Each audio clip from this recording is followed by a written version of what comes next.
बिस्मिल्लाहिर्रहमानिर्रहीम। अस्सलाम वालेकुम नादरीन, आप यूट्यूब चैनल देख रहे हैं। मैं इमरान खान हूँ। नादरीन, आज एक मरतबा फिर इमरान खान साहब की बहनों से उनकी मुलाकात का दिन है। पार्टी के रहनुमाओं का भी नाम लिखवाया गया है और इमरान खान साहब की बहनें भी मुलाकात के लिए आज पहुंचेंगी अडियाला जेल में। कई महीने हो गए, 7-8 माह हो गए, इमरान खान साहब की कोई मुलाकात किसी से नहीं करवाई जा रही। सिर्फ एक वकील हैं जिनको इमरान खान साहब आखिरी बार मिले थे और उसके बाद दुनिया को नहीं पता कि इमरान खान साहब किस हालत में है। कुछ लोग कहते हैं कि उन्हें जेल से बाहर भी निकाला गया चंद मरतबा, लेकिन किसी ने उन्हें देखा नहीं। और इलाज के लिए तो जेल से बाहर निकाला गया, अस्पताल पहुंचाया गया, लेकिन एक आध बार यह बताया गया कि इमरान खान साहब को जेल से बाहर लाया गया, लेकिन पता नहीं है कि उन्हें कहां ले जाया गया। और यह भी कुछ लोगों ने क्लेम किया कि कुछ लोगों ने इमरान खान साहब से जेल में मुलाकात करने की कोशिश भी की। अब ये चल क्या रहा है, हो क्या रहा है, बाहर कोई नहीं जानता। बहुत जल्दी कोई ना कोई खबर निकल आएगी। हम अपने तौर पे कोशिश करते रहते हैं, इधर उधर जोर लगाते रहते हैं और मुझे उम्मीद है कि जल्दी कोई खबर मिलेगी और मैं आप तक पहुंचाऊंगा। अब इमरान खान साहब की बहनें लगातार जो मुतालबात कर रही हैं वो ये कर रही हैं कि उनके इलाज मुआलजे का बंदोबस्त किया जाए। जो उनके अपने ज़ाती मुआलिजीन हैं उनको मुतमईन किया जाए कि इमरान खान साहब को एक्चुअली प्रॉब्लम हुआ क्या। तो ना सिर्फ ज़ाती मुआलिजीन को मुतमईन किया जाए बल्कि फैमिली की मुलाकात भी करवाई जाए और फिर उनका जो इलाज है वो बाकायदा अस्पताल के अंदर करवाया जाए जहां पे उनकी फैमिली मुतमईन है। लेकिन ऐसी सहूलियात इमरान खान साहब को दी नहीं जा रही। मैं कपिल देव का इंटरव्यू सुन रहा था तो उन्होंने भी ये बात की। उन्होंने कहा जो जिंदगी इमरान खान ने गुजारी है ना, तो वो हम तसव्वुर भी नहीं कर सकते थे। उसके लाइफ स्टाइल का तो हम सोच भी नहीं सकते थे, लेकिन उस आदमी में कुछ था जो अपने मुल्क के लिए कुछ करना चाहता था। तो केसेस तो जो भी हैं या जो इमरान खान ने किया या जो उनके साथ हुआ वो अलग बात है, लेकिन उनको ऐसा ट्रीटमेंट नहीं होना चाहिए जो इमरान खान के साथ हो रहा है। उन्होंने कहा जी उन्हें ट्रीटमेंट करवाने का, इलाज करवाने का मौका मिलना चाहिए। और ये दुनिया भर में लोग कहते हैं, बहुत सारे लेजेंड क्रिकेटर्स, बहुत सारे बड़े लोग वो ये बात करते हैं बार बार इमरान खान के लिए। तो जितनी आवाज इमरान खान के लिए उठ रही है, आप सोचें एक लम्हे के लिए कि इमरान खान दुनिया के ताकतवर लोगों में से एक आदमी है। इमरान खान वो आदमी है जिसको पूरी दुनिया में लोग जानते हैं। वो आदमी है यानी जिसे यूरोप में, बरतानिया में, अमेरिका में, ऑस्ट्रेलिया में कहीं पे कोई पहचान की जरूरत नहीं है। सऊदी अरब में लोग उसे जानते हैं, पाकिस्तान का सबसे मकबूल तरीन आदमी है। जब इस तरह के आदमी के साथ मिलिट्री एस्टेब्लिशमेंट इस लेवल का जुल्म कर सकती है, तो ये आम आदमी के साथ क्या करते होंगे या क्या करेंगे, इसके बारे में जरा एक बार सोचिएगा। आज पाकिस्तान तहरीक इंसाफ ने बड़े पैमाने पर कॉल दिए कि जितने ज्यादा कारकुन आ जाएं, एमएनएज, एमपीएज, सेनेटर्स, मिनिस्टर्स, सबको वहां पहुंचाया जाएगा और कोशिश की जाएगी कि मुजामत करें। अब देखें ना, मुजामत के लिए तो जोर लगाना पड़ेगा। मुजामत होगी तो फिर वफामत होगी। बैठ के बातचीत आपके साथ मिलिट्री एस्टेब्लिशमेंट तभी करती है जब उन्हें लगता है कि उनके लिए मुश्किलात बढ़ रही हैं। अदरवाइज वो आपके साथ कभी भी बैठ के बात नहीं करते। वो आपके साथ टेबल पे सिर्फ तब बैठते हैं जब उन्हें लगता है कि मुश्किलात बढ़ गई हैं, वरना वो जूते की नोक के ऊपर रखते हैं। वो डंडे से मुल्क चलाते हैं और चीजें चलाते हैं जैसे वो हमेशा करते चले आए। पाकिस्तान में ना एक प्रॉब्लम पैदा हो गया नादरीन। मैं ये बड़े अरसे से डिस्कस करना चाह रहा था। बहुत सारे लोग टेलीफोन करते हैं, बहुत सारे लोग मैसेजेस करते हैं, पैगामात भिजवाते हैं, तो मैं आज वो सारी चीज आपके सामने रख देता हूं। लोग मायूस हो रहे हैं और ये कोई ऐसी बात नहीं है कि जिसमें लोगों का कसूर है, या कोई ऐसी बात नहीं है कि जो बहुत अजीब हो। ये बहुत सादा सी चीज है कि लोग मायूस हो रहे हैं। लोग ना लंबी जंग नहीं करना चाहते, लोग जल्दी जल्दी नतीजा हासिल करना चाहते हैं।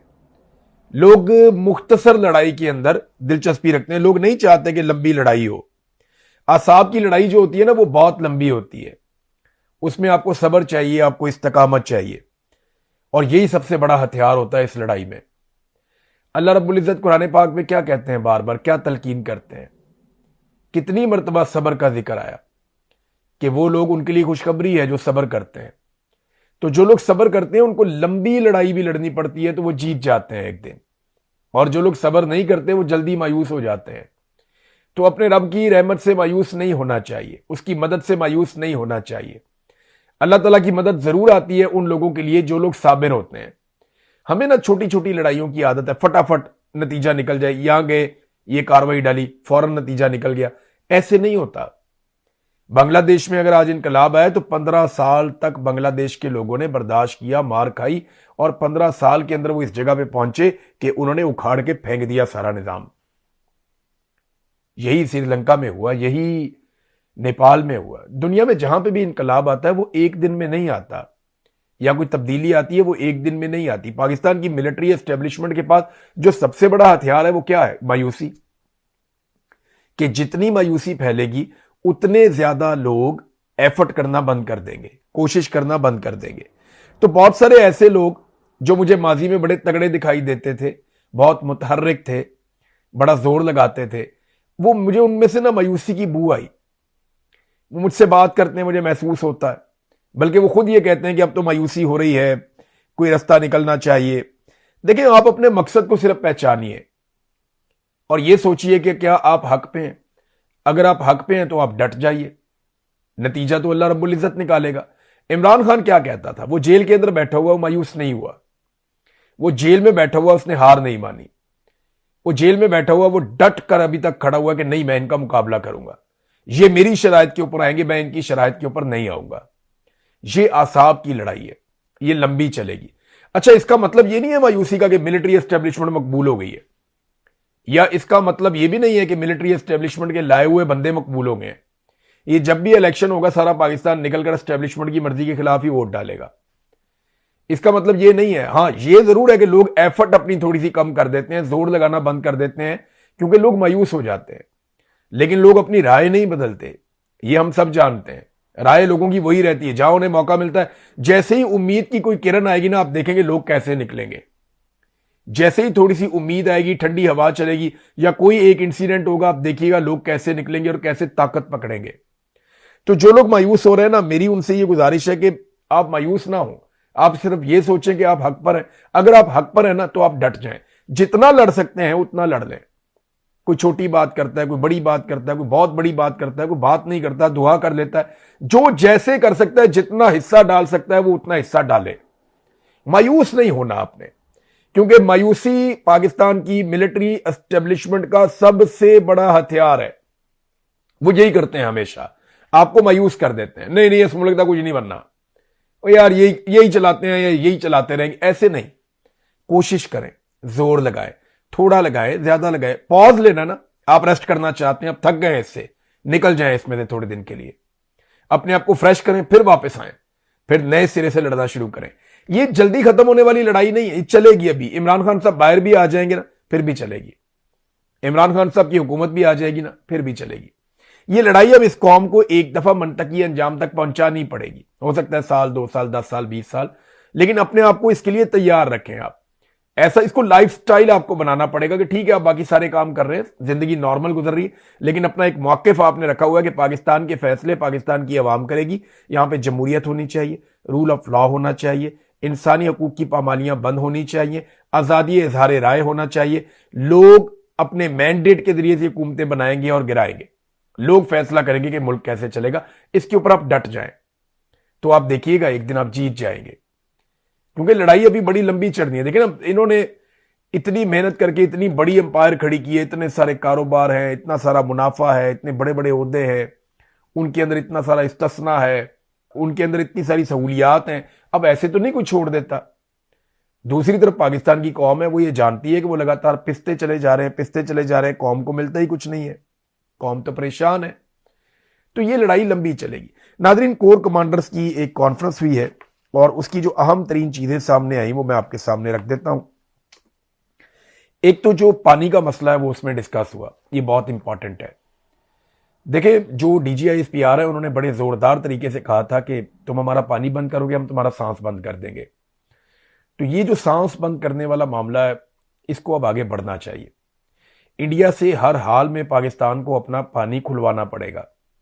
हम जाके लीबिया में, हम जाके सूडान में, दुनिया के दूर दराज इलाकों में हम सालसी करवाने की कोशिश करते हैं। हम यहां पे ईरान और अमेरिका के बीच में सालसी करवाने की कोशिश करते हैं। तो क्या हम इंडिया के साथ अपना पानी का मसला हल नहीं करवा सकते?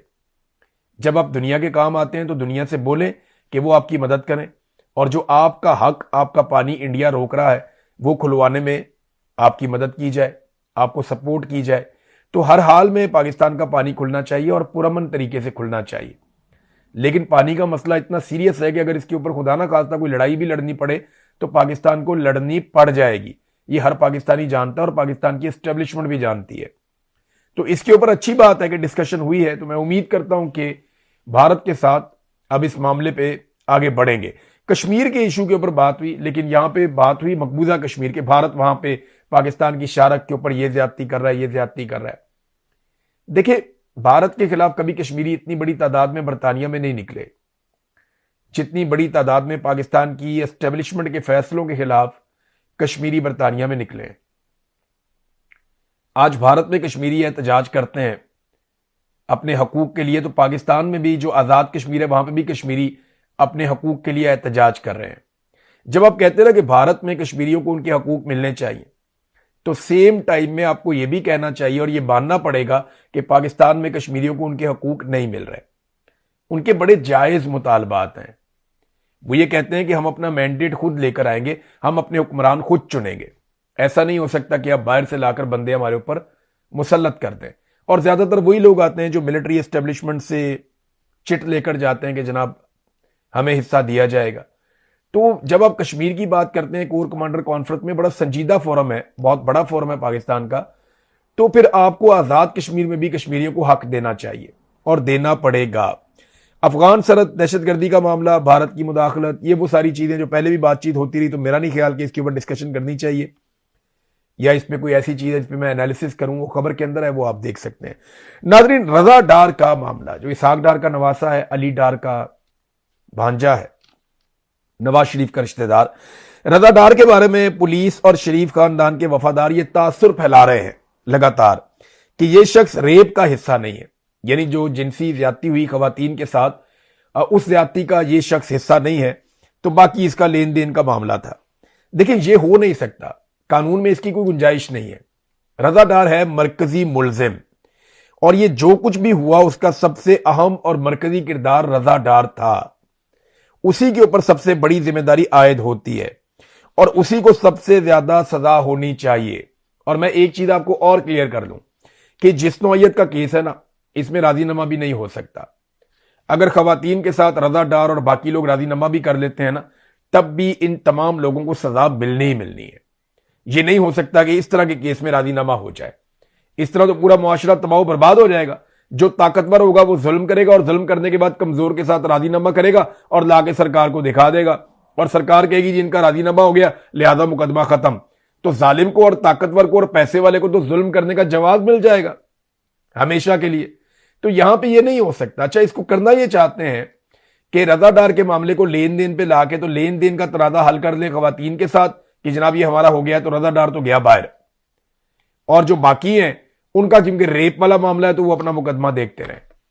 तो ये इसको अलग अलग नहीं किया जा सकता। वो मरकजी मुलजिम है, उसने ये सारी चीजों के अंदर मेन रोल प्ले किया है। नाज़रीन, मैं आपको एक और मिसाल देता हूं। हमारे एक एयरफोर्स के ऑफिसर, बड़े अच्छे ऑफिसर आसिम तारिक साहब, उनका एक बड़ा अफसोसनाक कत्ल हुआ। बड़ा अफसोसनाक एक वाकया हुआ इस्लामाबाद में। एक लड़के ने गोली चलाई, गोली आकर उन्हें लग गई। बहुत अफसोसनाक वाकया, मुझे बड़ी तकलीफ हुई इस वाकये के बारे में सुनकर। तो वो लड़का पकड़ा गया 24 घंटे के अंदर, इस्लामाबाद पुलिस ने पकड़ लिया। चले, पुलिस को तो शाबाश कि उन्होंने जल्दी जल्दी कार्रवाई की और फटाफट उन्होंने सारी सीसीटीवी फुटेज निकाली, सारा रिकॉर्ड इकट्ठा किया और बड़ी होशियारी के साथ काम करते हुए इन्वेस्टिगेशन की और मुलजिम को पकड़ लिया। इस मुलजिम की तमाम फुटेज जारी की गई है, तमाम सीसीटीवी फुटेज जारी की गई है, इसके आने जाने की, रास्ते की, सेफ सिटी कैमरा, जो कुछ भी मिला सारा कुछ जारी किया गया और एक एक हकीकत कौम के सामने रख दी गई है। लेकिन दूसरी तरफ जब आप रजा डार का केस देखते हैं लाहौर वाला, तो वहां पे सीसीटीवी फुटेजेस को खुद छुपा रही है पुलिस। वहां पे एक वकूआ पहले एक तरह का बताया जा रहा है, फिर दूसरी तरह का बताया जा रहा है। पहले हकायक कुछ और बताए जाते हैं, बाद में हकायक और बयानात तब्दील कर दिए जाते हैं। तो लाहौर वाला केस बहुत मशकूक हो गया। मैंने ये आपको टेस्ट केस के तौर पे बताया कि इस्लामाबाद पुलिस ने केस उठाया, साफ और शफाफ तरीके से पूरा मामला देखा और लाके कौम के सामने रख दिया, जनाब ये बंदा था, ऐसे मारा था, ये हुआ था, ये इस बंदे का बयान है, ये बंदा हमने ऐसे पकड़ लिया और ये तरीकाकार था, ये सीसीटीवी है, ये मोबाइल का रिकॉर्ड है, ये इस गाड़ी पे बैठा था, इस मोटरसाइकिल पे गया था, सारा रिकॉर्ड। क्या लाहौर वाले मुकदमे में आपको ये सारा कुछ मिला? क्या अभी आपको दिखाया गया कि वो एयरबीएनबी वाला घर है, उसके अंदर पुलिस ने क्या तफ्तीश और तहकीकात की और वहां से क्या मिला? क्या उन्होंने बताया कि इनके मोबाइल फोन कहां है, उनसे क्या डाटा मिला? क्या यह बताया कि किसने किसको कॉल की? नहीं बताया। क्या यह बताया कि सीसीटीवी फुटेज में कौन सा मुलजिम कहां से भागा, कहां पहुंचा, क्या हुआ? नहीं बताया। तो लाहौर वाले केस में मामला को छुपाया जा रहा है क्योंकि एक हुक्मरान खानदान का बंदा बीच में आ गया, जबकि जो इस्लामाबाद वाला केस है, क्योंकि उसमें हुक्मरान खानदान का बंदा नहीं था, तो हर चीज सामने लाकर रख दी गई है। नाजरीन, एक और अफसोसनाक सूरत हाल है। जब से ये हुकूमत आई है ना, हर साल गंदम का बहरान पैदा हो जाता है और इस मरतबा फिर यही खदशा है कि एक मरतबा फिर गंदम का बहरान पैदा हो जाएगा। पंजाब से 45 लाख टन गंदम गायब होने का इंकशाफ हुआ है। इसके अलावा जो है वो सरकारी गोदामों से भी गंदम गायब हो जाती है। लेकिन हुआ यह है कि इन्होंने मैनेजमेंट ठीक नहीं की और तीसरी मरतबा जब से ये हुकूमत आई है, तीसरी मरतबा 2024 में भी जब इनकी हुकूमत आई तब भी, 2025 में भी और 2026 में भी, तीनों मरतबा गंदम का बहरान पैदा हो रहा है और लगातार रोटी की कीमत, आटे की कीमत बढ़ती चली जा रही है। यानी पंजाब की जो 45 लाख टन गंदम है उसका पता ही नहीं चला वो कौन खरीद गया, कहां ले गया। लोगों ने स्टोर कर ली है, जखीरा अंदोज छुपा कर ले गए हैं। उन्होंने 2800 रुपए मन के हिसाब से खरीदी है मुबैना तौर पे, और वो उन्होंने अब बनने लगा दी है। वो अब इंतजार करेंगे, जब मार्केट में किल्लत होगी तो वो अपनी मनमानी कीमत पर पाकिस्तान के सारे सूबों में गंदम को बेचेंगे। ये सरकार की नाअहली है, नकम्मापन है। हमारे यहां पे क्रॉप तो अच्छी हुई थी, गंदम तो काफी पैदा हुई थी, लेकिन इसके बावजूद किसानों को मुनाफा नहीं मिला और जो माफिया है वो बड़े पैमाने पर मुनाफे के लिए तैयार बैठा है पर तोल के। नाजरीन, सहाफियों के कोई हकूक नहीं है पाकिस्तान में। यहां पे एक और बहुत बड़ी ज्यादती हुई पाकिस्तान में सहाफियों के साथ, ये खबर मैं आपके सामने रखता हूं। और ये रोही टीवी है मुल्तान में, ये सराइकी के अंदर जो टीवी चैनल हैं वहां पे उनमें से एक। तो इसमें जनाब 36 मुलाजमीन को उन्होंने बगैर किसी नोटिस के फारिग कर दिया। इसमें रिपोर्टर्स भी हैं, एंकर्स भी हैं, और भी हैं, इसमें एनालिस्ट भी हैं, ड्राइवर्स भी हैं। तो 36 लोगों को एक साथ उन्होंने कहा जनाब कल अब हमारी सारी चीजें हमें वापस कर दें और अपनी अपनी तनख्वाह लें और घरों को जाएं। ये क्या तरीक़ाकार है? पाकिस्तान में कोई लॉज हैं, कोई उसूल है सहाफ़ियों के लिए? जो लोग पाकिस्तान में काम करते हैं मुख्तलिफ इदारों के अंदर, उनके लिए कोई कानून नहीं है, उनकी नौकरी का कोई तहफ़्फ़ुज़ नहीं है। पूरी दुनिया में ऐसा नहीं होता जो यहां पाकिस्तान में मीडिया वर्कर्स के साथ हो जाता है।